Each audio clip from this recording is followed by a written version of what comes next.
Hello everyone. आज की video में हम समझने वाले हैं इलेक्ट्रिक करंट को। इस वीडियो में हम इलेक्ट्रिक करंट को काफ़ी ही ज़्यादा बेसिक और डिटेल में समझने वाले हैं, जिससे कि आपका कॉन्सेप्ट जो है वो कि बिल्कुल क्लियर हो जाएगा। तो इलेक्ट्रिक करंट को समझने से पहले हमें समझना होगा एटम को। एटम क्या होता है? Atoms are the basic building block of every matter. इसे हम डेफिनेशन फॉर्म में लिखेंगे, these are the basic building blocks of every matter। तो एटम्स को हम इस तरीके से समझ सकते हैं कि इस दुनिया में जितनी भी चीज़ें एग्जिस्ट करती हैं वो सारी चीज़ छोटे छोटे पार्टिकल्स से मिलकर बनती हैं, और वो छोटे छोटे पार्टिकल्स को हम कहते हैं एटम्स। तो हर एक चीज़ एटम से मिलकर ही बनी है। अब इसको हम रिप्रेजेंटेशन फॉर्म में देख लेते हैं कि एटम्स क्या होता है, इसके अंदर क्या क्या चीज़ें रहती हैं।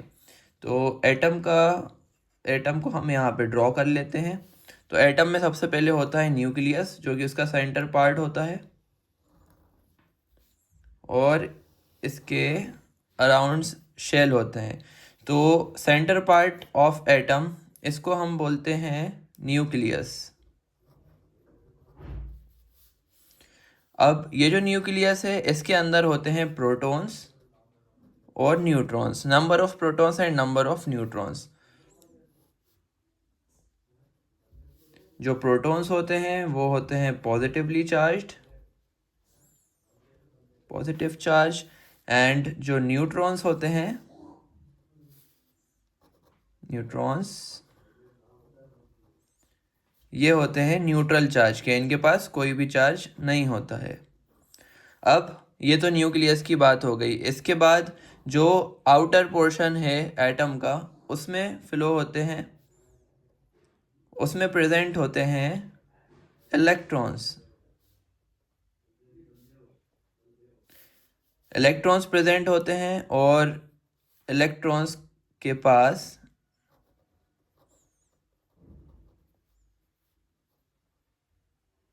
नेगेटिव चार्ज होता है। तो ये रहा हमारा एटम। इसके अंदर न्यूक्लियस होता है, जिसके अंदर प्रोटॉन और न्यूट्रॉन्स होते हैं। प्रोटॉन होते हैं पॉजिटिवली चार्ज्ड, एंड न्यूट्रॉन्स होते हैं न्यूट्रल चार्ज के, और इसके आसपास रिवॉल्व करते हैं इलेक्ट्रॉन्स, और इलेक्ट्रॉन्स होते हैं हमारे नेगेटिवली चार्ज्ड। ओके, तो एटम हमने समझ लिया है। अब हम देखते हैं फ्लो ऑफ करंट। तो अभी मैं यहाँ पे एक कंडक्टर बना रहा हूँ। अब इस कंडक्टर के अंदर बहुत सारे एटम्स होंगे छोटे छोटे, जिनके अंदर इलेक्ट्रॉन्स होंगे।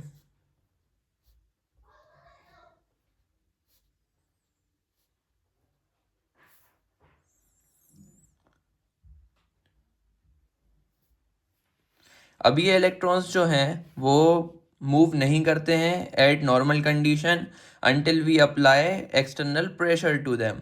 अब एक्सटर्नल प्रेशर जो है वो कहाँ से अप्लाई होता है? वो पावर सोर्स से अप्लाई होता है। फॉर एग्जांपल एक बैटरी, अगर हम इसमें एक बैटरी कनेक्ट कर दें,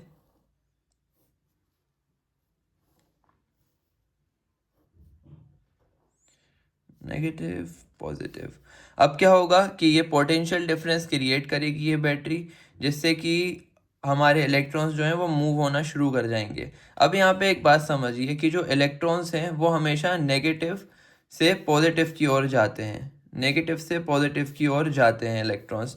तो जब हम यहाँ पे बैटरी कनेक्ट करेंगे तो यहाँ से इलेक्ट्रॉन्स का फ्लो चालू होगा, जिससे कि ये इलेक्ट्रॉन्स जो यहाँ पे अवेलेबल हैं, ये वाले इलेक्ट्रॉन्स फोर्स से आकर इनको रिपेल करेंगे, जिससे कि ये इस तरफ मूव करने लगेंगे। ये इलेक्ट्रॉन्स मूव करने लगेंगे ऐसे। तो जो इलेक्ट्रॉन फ्लो है वो हमारा हो जाएगा इस डायरेक्शन में, यानी कि नेगेटिव से पॉजिटिव की तरफ। तो इलेक्ट्रॉन्स हमारे फ्लो होने लगे। ये है हमारा flow of electrons. And then conventional current जो है उसको हम डिफाइन करते हैं in the direction opposite to electrons. मतलब इलेक्ट्रिक करंट जो है वो यहाँ पे फ्लो हो रहा है पॉजिटिव टू नेगेटिव डायरेक्शन। मतलब यहाँ पे हमारे करंट की डायरेक्शन जो है वो पॉजिटिव से नेगेटिव की तरफ हो रही है, और जो हमारे इलेक्ट्रॉन्स की डायरेक्शन है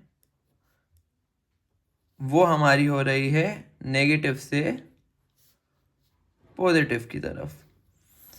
तो आई होप ये आपको समझ में आया होगा कि इलेक्ट्रॉन्स की डायरेक्शन हमेशा नेगेटिव टू पॉजिटिव होती है और करंट की डायरेक्शन अपोजिट टू इलेक्ट्रॉन्स होती है, मतलब पॉजिटिव टू नेगेटिव। अब करंट को हम डिफाइन करें तो करंट की डेफिनेशन होती है, it is defined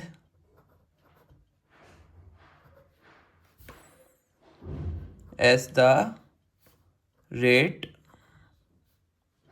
of flow of electric charges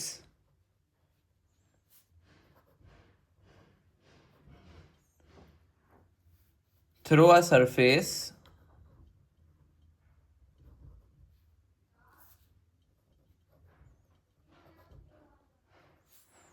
per unit of time।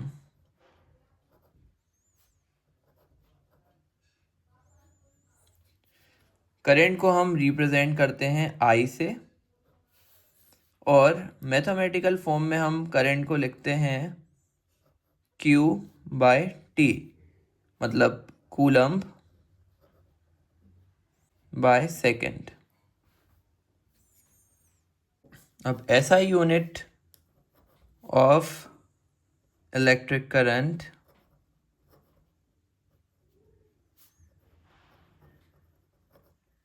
Is ampere, जिसे हम रिप्रेजेंट करते हैं ए से।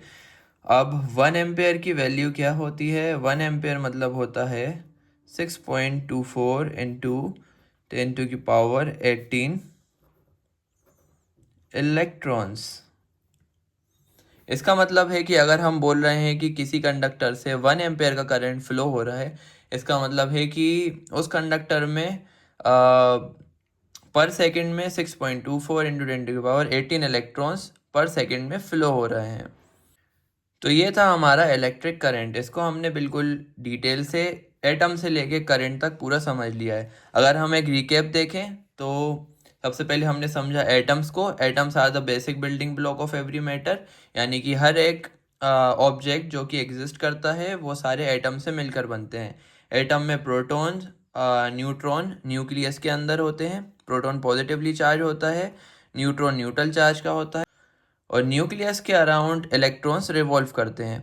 इलेक्ट्रॉन्स का मूवमेंट एक एटम से दूसरे एटम में होता है, जिसकी वजह से ही करंट फ्लो होता है। एक कंडक्टर में जब तक एक्सटर्नल प्रेशर अप्लाई नहीं करा जाए तब तक करंट फ्लो नहीं होता, क्योंकि इलेक्ट्रॉन्स स्टिल रहते हैं। जब हम पावर सोर्स कनेक्ट करते हैं तो पोटेंशियल डिफरेंस की वजह से करंट जो है वो फ्लो होना शुरू हो जाता है। Electrons negative to positive move करते हैं, जैसा कि हमने यहाँ देखा इलेक्ट्रॉन्स इस डायरेक्शन में जा रहे हैं, नेगेटिव से पॉजिटिव की तरफ, और जो कन्वेंशनल करंट है उसकी डायरेक्शन होती है अपोजिट टू इलेक्ट्रॉन्स, यानी कि पॉजिटिव से नेगेटिव की तरफ। करंट की डेफिनेशन हमने यहाँ पे लिख दी, it is defined as the rate of flow of electric charges through a surface per unit of time. Mathematical form में हम इसे रिप्रेजेंट करते हैं Q/T, मतलब कूलम पर सेकेंड। ऐसा unit of electric current is amps, और 1 M की value होती है 6.24 इंटू 10⁻18 इलेक्ट्रॉन्स। अब वीडियो ख़त्म होने से पहले मेरे पास आपके लिए एक क्वेश्चन है। क्या आपको पता है कि इलेक्ट्रिक करंट किस साइंटिस्ट ने डिस्कवर करा था? अपना आंसर कमेंट सेक्शन में दीजिए। और अगर आपको ये वीडियो पसंद आई हो तो make sure to like this video and subscribe to our channel for more of such content.